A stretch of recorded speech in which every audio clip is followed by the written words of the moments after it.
Hello and welcome back. In this tutorial we are going to learn how to enable the auto dimensions in SOLIDWORKS Sketch. For this, take any plane and take a line command. Start from origin to draw any line. You can see the system suggestions. Just draw a sketch. Now you have to take the smart dimension tool to dimension it manually. Let's say 60.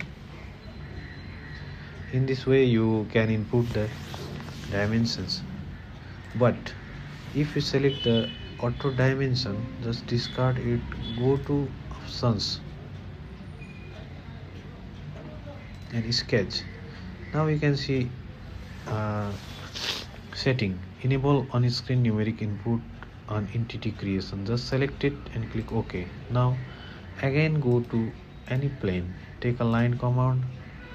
Now this time you can see the space to input the dimension. Let's say 75. Just press enter and continue drawing it. Let's say 50.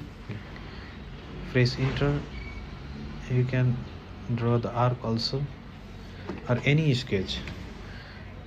Just complete it. Now you can take the any features to continue the drawing in sketches. In this way it works. Just go to options. If you don't want the automatic, again go to sketch and just uncheck the enable on screen numeric input. Thank you.